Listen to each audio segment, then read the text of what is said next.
அனைவருக்கும் வணக்கம். நாம இப்போ பாக்கியலட்சுமி சீரியலில் என்னெல்லாம் சுவாரஸ்யமான விஷயங்கள் நடக்குதுன்னு பார்க்கலாம் வாங்க. நம்ம கோபி செலியன் 2 பேரும் இனியாவோட லைஃப்பில் ஆகாஷ் வந்ததை நினச்சி ரொம்பவே கடுப்பாகி போயிருக்காங்க. அது மட்டும் இல்லாமல் இப்போ அம்மாவும் அவங்களுக்கு சப்போர்ட் பண்ணுற விதமாக பேசுகிறாங்களே அப்படிங்கிற மாதிரி நம்ம செலியனும் கோபி ரொம்ப வருத்தப்படுறாங்க. இதனால் வீட்டில் இருக்கிற யாருக்குமே சுத்தமாக மன நிம்மதிங்கிறதே இல்லாமல் ஆயிடுச்சு. இது எல்லா பிரச்சனைக்கும் காரணம் இனியா தானே. இனியா வசதியான வீட்டு பொண்ணு நினச்சி தானே அந்த செல்வியாவோட பையன் வந்து இனியாவை கல்யாணம் பண்ணிக்கணும்னு ஆசைப்பட்றான். இது எல்லாத்துக்கும் நம்ம முற்றுப்புள்ளி வச்சாகணும்ப்பா அப்படின்னு சொல்லிட்டு 2 பேரும் ரொம்ப நல்லாவே டிஸ்கஸ் பண்ணுறாங்க. டிஸ்கஸ் பண்ணது மட்டும் இல்லாமல் நம்ம கோபி என்ன பண்ணனா, சரி நம்ம இப்படி வாயில் பேசிகிட்டு இருக்கிறதுனால ஒன்றும் ஆக போகிறதில்ல. கண்டிப்பாக அந்த பையனால் திரும்ப இனியாவுக்கு ஏதாச்சும் பிரச்சனை வந்ததுன்னா நம்மளால் தாங்கிக்க முடியாதுல்ல. அதனால் அவனுக்கு நம்ம ஒரு வார்னிங் கொடுத்துட்டு வரணும் அப்படின்னு சொல்லிட்டு நம்ம கோபியும் செல்லினும் என்ன பண்ணாங்கன்னா நேராக காரை எடுத்துகிட்டு நம்ம செல்வியோட வீட்டுக்கு போகிறாங்க.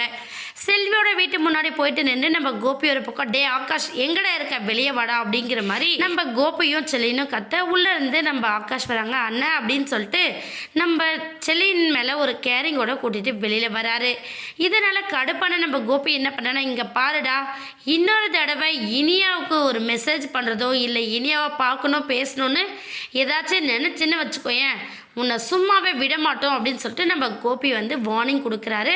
அந்த கேப்பில் நம்ம செலின் என்ன பண்ணனா, பக்கத்தில் இருந்த ஒரு கட்டை இங்கே எடுத்துகிட்டு வந்து உனக்கு வந்து என் தங்கச்சி கேட்குதா, நீ எப்படிப்பட்டாலும் இன்னொரு தடவை நீ என் தங்கச்சியை பற்றி நினச்சி பார்த்துரு, உன் கையை காலை உடச்சி ஒரு இடத்துல உட்கார வச்சிருவோம் அப்படின்னு சொல்லிட்டு நம்ம செலின் வந்து அடின்னு அடித்து வெளுத்து விட்டுட்டு அங்கேருந்து 2 பேரும் கிளம்பி வராங்க.